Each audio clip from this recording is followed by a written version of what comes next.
Yeah, the left one. And Oh, I look at that one.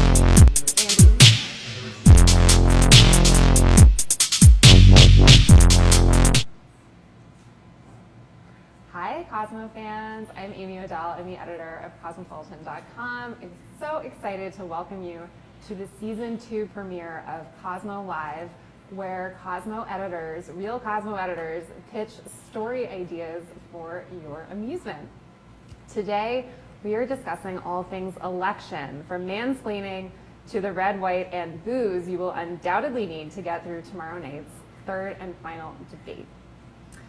This is what it's really like to work at Cosmo during an election cycle, and I would love to introduce you to our fabulous panel. I have Prachi Gupta, our senior writer. Welcome, Prachi. Thank you. Known for her stellar interviews with Ivanka Trump, Hillary Clinton, Chelsea Clinton. Senior style editor Charles Manning. hi. Oh, I talk now. And our social director Elisa Benson. Hi. Hey, Amy. Hey, girl. Are you so excited Cosmo Live is back? I'm so excited Me Cosmo too. Live is back. Me too. It's so great to be back. It's great to have the usual atmosphere, I think, reflected in our live broadcast of our pitch meeting. Business as usual. Business as usual, just another Tuesday. It's like this every single day. Yep. We all sit at this little high top. Everyone, please make sure to pitch your ideas about the election that you would like to see on Cosmopolitan.com, and Elisa will read out the best ones toward the end of the broadcast. Let's get right into it. So tomorrow is the third and final presidential debate of this 2016 election. I know a lot of our readers are feeling really just like stressed out, embarrassed, fearful about what could happen in this election. How are you guys all feeling? Yeah, I feel the same way. I don't know if you guys feel this way, but I feel like the first debate was like super fun. Like we all went to our debate parties and like watched it with friends, and like it felt like there was kind of an energy. I felt like the candidates were relaxed. It was exciting. I felt like the second debate was You felt just like they were depressing. relaxed? I felt like Hillary seemed really relaxed. Remember the like, woo! Oh, the shimmy. That was great. I did enjoy Exactly. that. Like I felt like she seemed really in her element. It was like exciting. And I felt like the second debate just felt like soul crushing and I wanted to die. Yes? No? It was really tense. I think it's Oh. hard to imagine it being any more tense than things were. Thank you. They didn't shake hands. Yeah. That's important, yes. So I'm surprised. I wonder how things could be even more tense between the two of them. I'm going to really be looking at their body language. Body. Yeah. Thank you. Thank you. These look delicious. What's your name again? Kirill. Kira. Elisa, stay on task. Right, exactly. Drop your comments, your questions, and your pitches and your ideas in the comments, and I'm keeping a close eye on them, you guys. Along with the other things Oh, here to keep a cheers. close eye Oh, on. what? Cheers. Cheers to democracy, to fun, fearless Yeah. voting. Everyone register to vote. It's really important. Young women in particular can have a huge impact on the outcome of this election, so it's important that your voice is heard. I want to talk about celebrity endorsements. A lot of celebrities have weighed in with their endorsements in this election. Katy Perry, Demi Lovato, Lena Dunham, Kirstie Alley, and even Real Housewife Teresa Giudice. I can never say her name correctly. Taylor Swift, in particular, has not backed anybody, and she's received a lot of flack for that. Do you guys think that people who are in the public eye have an obligation or a moral responsibility in this election in particular to endorse the candidate? I personally think it depends on what they're in the public eye for. So personally, I don't look to Taylor Swift to tell me who she's going to endorse. I don't think that necessarily matters. If she wants to keep it private, that's totally fine with me. But I have no problem with. I actually think it's. I think it's as valid for a celebrity to announce who they're interested in voting for as anyone else. You know, they are. They're just as entitled to. Their vote counts the same, and they're just as entitled to share their opinion. And a lot of celebrities, just like a lot of regular, voting adults in this country, actually have interesting, thoughtful things to say about candidates, and I think as long as you're being productive and talking about, you know, edifying candidates and people in general, not just being negative. I think it's good for anyone to talk about politics, and I think people should be less afraid of talking about them in general, because they do matter, and they don't just matter at election time. Well, I think that's an interesting point, saying that people should be less afraid to talk about them, because I don't, to be honest, know what someone like a Taylor Swift really has to gain from throwing her voice into an election like this. With somebody of Taylor Swift's caliber, it's kind of like damned if you do, damned if you don't. She is going to be ripped apart for however she would come out in this election. You know, even if it was something we all agreed with, she would be ripped to shreds for the way she phrased it, or for bringing up X issue and not Y issue. So if I were Taylor Swift and I was the most successful pop star besides Adele in like 2016, I would be keeping my mouth shut. And I guess Adele can keep her mouth shut too, because she's, you know, like a Brit. She can have an opinion though. Right, but you know, I don't know. I just feel like I feel like we do this to celebrities all the time, where we demand that they have an opinion on things, but they can't really win. Like, we demand that they have an opinion. We say like, why is she being silent? And then we rip them apart no matter what they say. Aren't they already winning enough, though? I mean, like, you know, like, this is the thing where I'm like, if the only reason that you're not saying anything is because you're trying to play both sides to your advantage, that feels, and who knows why someone is doing that. I need a refill. Do you? I'm working on it. She's had a little sip. Might be my last sip. But I was gonna wait. I have like one more, and like I have one more thought that I wanted to get out there about Taylor. I mean, this is kind of what you were saying, Amy. Like in this election in particular, where it does feel like it's so polarized, and there are such opposite choices, that I feel like her silence does feel a little more obvious, and as well as other stars of her caliber. But I totally lost my train of thought. I can't imagine why. I was just gonna say. I feel like it's kind of annoying, like whenever something big happens in the world or a big political issue, how all these celebrities feel like they need to like chime in. So you don't want to hear what they have to say? I don't really want to hear what they have to say. But Or, you like, follow their Twitter already. Like, you want to hear what they have to say about everything from banana peels to, you know... Calvin Harris. Yeah, but then, like, you know, you don't want to hear what they have to say about this thing that actually matters. Like, I only want to hear them talk about shallow topics. It's kind of true. Well- or if you really have something to say. Like, I love to hear Lena Dunham's point of view about things, because I think she's smart, and even when I don't agree with everything she's saying, I really respect her. But, you know, if you are somebody that, like, just needs to send off your mindless tweet to being, like, thinking about whatever, or, like, go out there and vote, I just don't really feel like that's meaningful, and I think it's weird that we have a culture where everyone needs to weigh in all the time. And that trickles down to people we know in our real lives. Like, all those dummies on Facebook. Our fans on Facebook we love dearly. Not that, but I mean, like, the people I went to, like, high school, you know what I mean? Oh, Yeah, I I think know. those- I like the meet people those you went to people. high school with are the worst. I don't know. I hate all your high school friends too. I want to bring up something really interesting that happened on YouTube, which is there was a movement started by Casey Neistat, who's a big YouTuber. He has like 5 million subscribers or something like that, and he endorsed Hillary Clinton. He normally posts videos of himself like traveling and jumping off cliffs, and he sat down and endorsed Hillary Clinton in like a 3-minute video, and he said all of the other big YouTubers should endorse their candidate. And that became controversial because another YouTuber was like, oh, he's unleashing like a mob of trolls on people who don't want to be political on their channels. And some people did end up endorsing, like Grace Helbig, who is awesome, really great comedian, author, did endorse Hillary Clinton and cited the controversy in her endorsement. But Casey Neistat's point was that this election is different. And that's why in this election, he felt like he had to step forward and say, I'm endorsing Hillary Clinton. This is not a normal election. It would be dangerous, he said, for Donald Trump to win. He didn't name Trump once in his whole video, which was really interesting. But I think that that's an interesting perspective. Is this election different? And do we have more of a responsibility to endorse people if we have influence and a platform? Well, one thing that I will say is I feel like there's been a lot of conversation about how much does an official endorsement really matter? Do endorsements really change people's opinion? And to that YouTuber's point of view, which admittedly, like I haven't seen the actual video, like I think it's a little unfair to act like the only way to be outspoken and the only way to be politically active and the only way to like spread your point of view to your followers is by specifically endorsing a candidate. Feels a little unfair.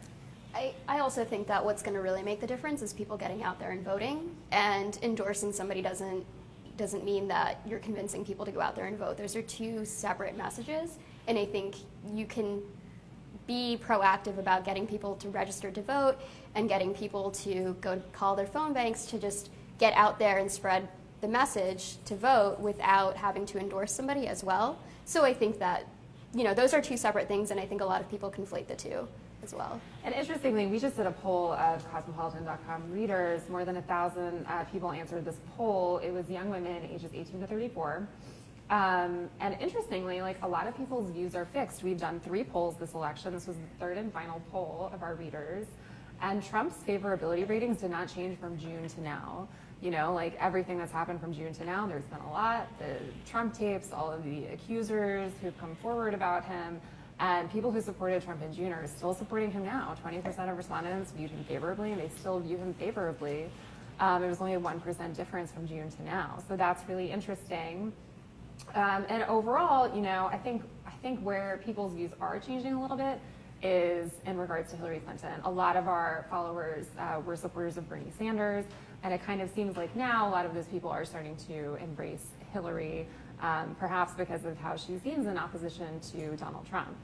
71% of our readers said they would vote for Clinton if the election were held today, and her favorability rating is up 10 points from June, so I think that's really, really interesting. So basically, people who supported Trump have not changed their tune whatsoever, but Hillary is gaining supporters. Hillary is gaining supporters, particularly among young women, and young women have not historically been a great support base for her, in all honesty. She's struggled with young women. Older women have really been there for her, but not young women so much. We hear from a lot of our readers, and Fresh, you've interviewed so many of them, who say that they don't feel like they want to vote for her just because she's a woman. They want to vote for a candidate who they feel is progressive. And I think to that point, the opposite point about Donald Trump's favorability ratings and how they've sort of flatlined, I can say anecdotally, based on several Trump supporters who I've interviewed, what I hear from them often is that they are very, they believe that he is a good businessman, and they seem to, look past some of the things that he says that are more controversial. And so, between June and now, he's said many, many controversial things, but that's not really what they have been paying attention to for the most part. So I'm not super shocked that those numbers haven't changed a ton. So it doesn't actually matter what the candidates say or do. I mean, It's just whoever you've already decided. I think it doesn't matter if you're a certain candidate or a certain kind of candidate, I guess. yeah, it seems to be the case. Yeah. Enjoy the taste of it because, I'm enjoying it. Charles, I need you to stay on task. Where am I?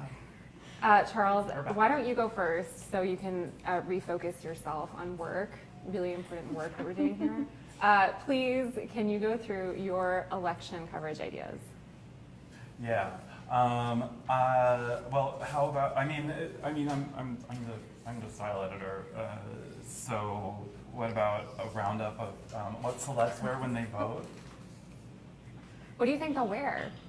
Do you think they'll wear Probably anything pants interesting? or skirts, or I think someone might wear a dress. I think it could be all sorts of clothes option items, mostly.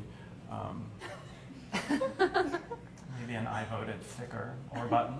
They're fancy. Which Kardashian do you think will vote first, and which Kardashian do you think will have the best outfit? I think that I feel like the Kardashian mom, Kris Jenner. I was going to say Kris. Team Kris. She will vote first. I forget their names sometimes. They get mixed up in my head.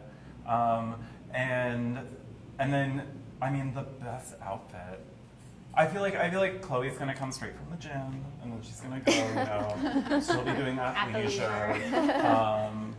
I don't know if we'll actually see Kim at the polls. I feel like Kim's voting absentee. And She's been through a lot. She's been through a lot these past couple of weeks, so I think that she's voting absentee.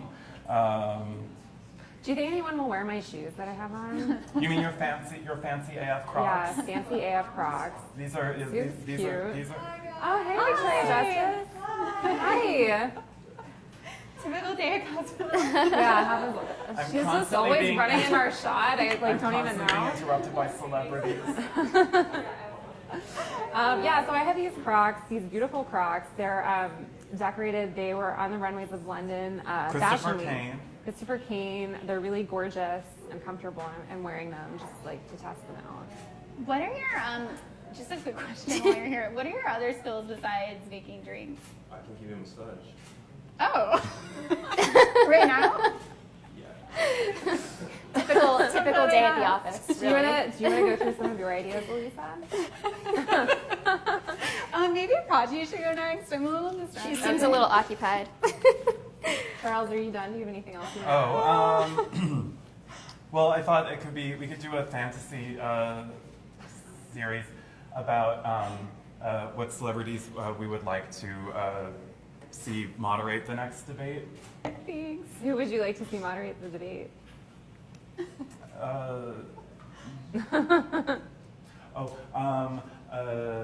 Distracted. Yeah. Chris Pratt, he can be shirtless, and then Lindsay Lohan. I think that she wouldn't let anyone get off topic. I think she would I think she'd shout them down. They could, you could have a counter to Lindsay, who maybe is. I don't know. Maybe she's secretly really, really up on all the news and she knows the questions to ask. But I feel like she would police them. She'd be like, you're not on topic. She wouldn't mind over talking him. I think Rihanna would be really good. She would have no time for any of that bullshit. Prachi. So I have a couple of ideas. One, I think there's been last week was awful for the news cycle. I think women everywhere were feeling really dragged down. There was at least a dozen sexual assault allegations made against Donald Trump.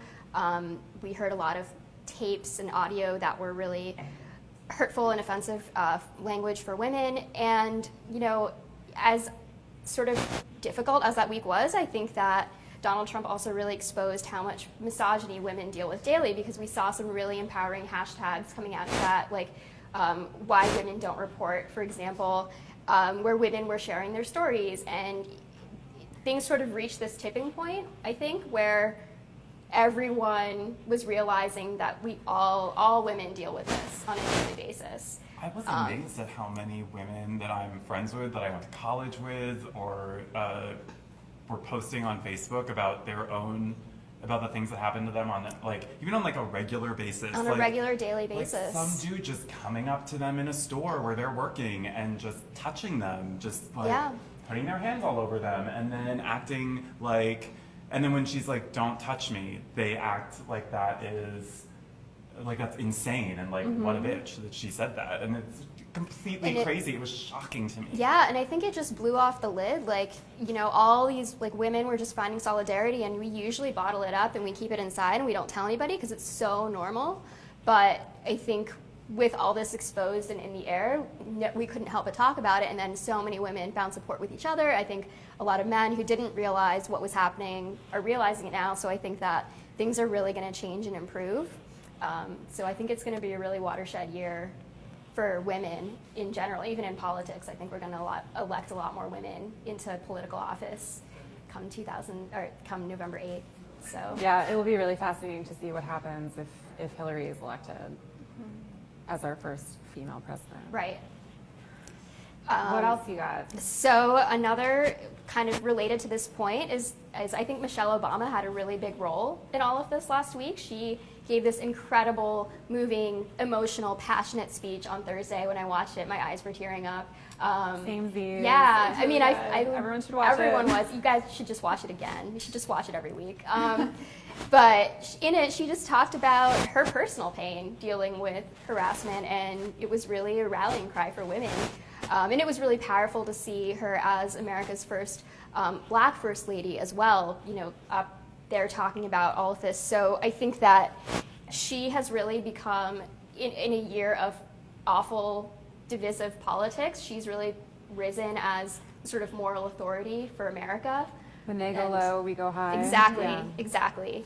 So I think there's a piece there talking about the phenomena of Michelle Obama.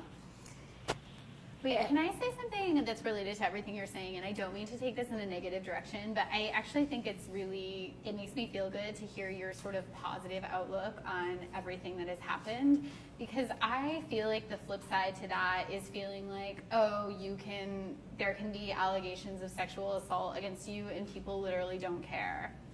I think that's true as well. I think that, you know, I couldn't say that everything that happened last week was all positive. Right, It was right. And I definitely know that's not not. what But you're I think there's a saying. silver lining to all of it Right, as well right. for women. Because I think we've seen that also time and time again with allegations brought against so many people like Brock Turner and the kind of sentencing that he got. And- Sure, and it's not taken seriously. Right. And yeah, and I do think there was sort of a real like rallying of women and sharing their stories, which is so important, and for a woman out there to feel like she isn't alone if something like this happens to her. But I don't know, it's just really depressing to be like, oh, well, a lot of people just literally don't care. Well, I honestly, like, the amount of stories that have been pouring out recently, and it's so many women are victims of this assault, of this of harassment, and it's it's not like there's just one dude running around doing this to every woman in America or around the world.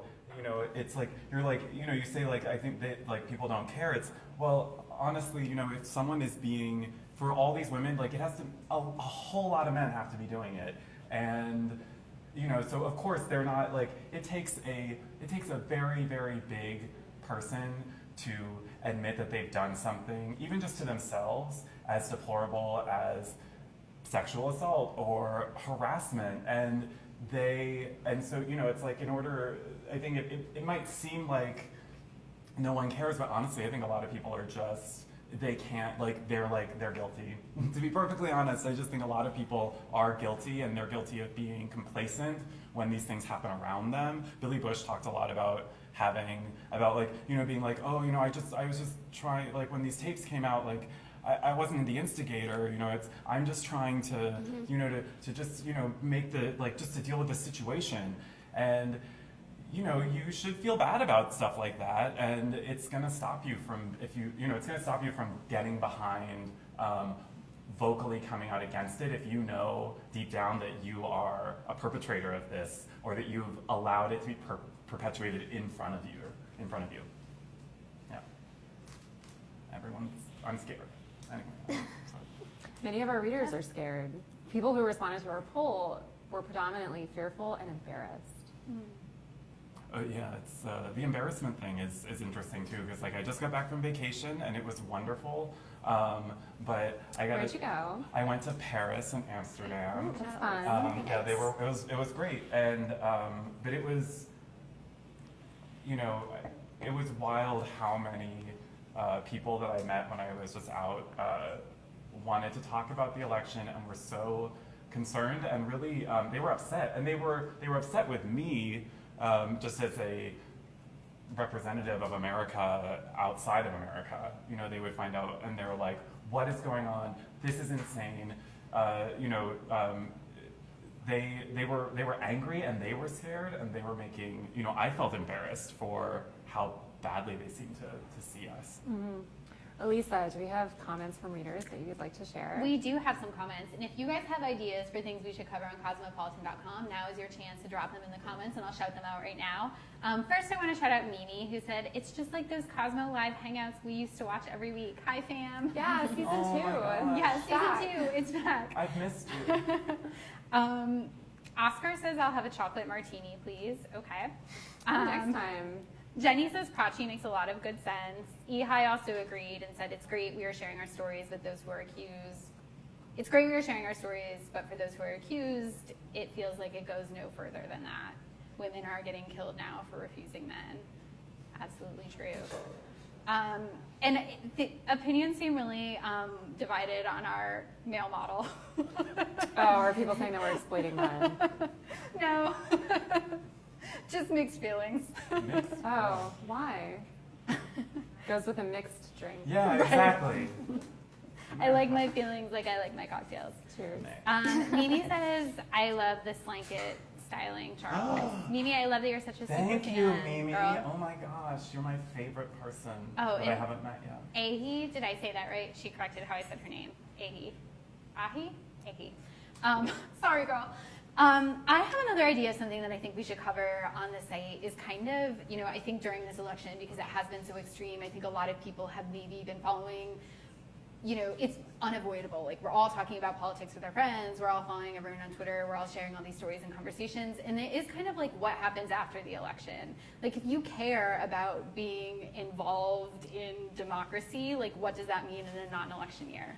And I'm partly thinking about Gloria Steinem's book, which I'm reading right now, and she says that her mom always told her democracy is just something you do every day. And I loved that, and I think Gloria Steinem is a good example of that, but I don't really know like what that means for me, and probably some other readers are feeling the same way. Like, how do you get involved besides the times you're casting your vote, which at most is what, like every year? Yeah, so there are obviously the primaries and then the general election and all your local elections, but Vote in your local elections. yeah, right? 'Cause that's a the big thing. one. So many people only It's a big vote like one. once every 4 years. Right. And there are multiple local elections, and like only like a handful of people vote in them. So like you can actually have a huge impact on what's happening right in your neighborhood just by being like one of the, 17 people who like went to that polling station that day. You can have a huge impact. right. And voting in the midterms is really important too, because a lot of young people do not vote in the midterms. It tends to be older voters and unfearless constituents. It's really important that you vote in the midterms because a lot of your friends are not doing it. You can have a huge impact on our Congress. Yeah, I think another way is that obviously if there's it's a campaign year, volunteering with the campaign that you're really passionate about, so you get to learn about what the political process is like, you get to know the candidates better, you get to know the issues better. Even if you just work on one campaign ever in your life, you're gonna take that knowledge with you everywhere else. Have you worked on a campaign? I haven't, no. Well, I guess you Something have I to wish- remain impartial. That's true, but I didn't in college or anything like that. Yeah. It's something I now kind of wish that I did. I feel like a lot of people when it comes time to vote, and you're making your decision, there ends up being there are one or two topics that really speak to you, and that's what you end up gravitating towards. For me, it's the environment. So I think just once, just identifying what those things are that get you going in the election cycle, and then just try to, in some way, in your daily life, just live those values a little bit better for yourself, and that's, because I find that, I sometimes think that the biggest impact, the environment is something that I'm personally really concerned about, and I find that the best way that I can have and be able to influence the people around me is just to, is to Yell at me when I use a plastic fork. well, yes, but also to just to but to be the one who is there, being oh, I'm going to use this metal fork instead of the plastic one, or just actively living Speaking your of values. food, final question for everybody, and then we have to wrap it up. What are you going to be drinking during the debate tomorrow night? Hopefully not a lot for you because you got to work. Yeah. Probably Gatorade Like and tea ginger for me ale or because I'm a little something. sick and I'm working. So Yeah. sorry, guys. I always love a good Cosmopolitan, but like it's pumpkin beer season, pumpkin everything. Pumpkin beer season? Yeah. I don't know what that means. What I Is don't it know. like a How do you pumpkin- not is know it like what a that pumpkin means? spice beef jerky? Like pumpkin beer? Pump- You've never had a pumpkin beer? You guys no. never had a pumpkin They're quite beer? tasty. Well, tomorrow's your chance. You Yeah. can drink that during the debate. Yeah. I could. I could. I'm rosé all day.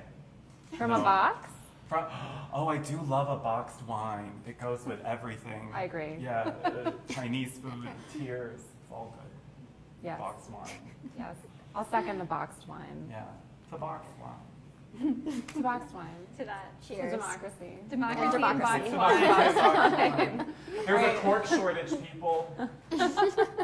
Environment, boxed wine, box it. Thank you, everyone, for tuning in. We will see you every Tuesday at 3 o'clock for Cosmo Live. Bye. Bye. Bye.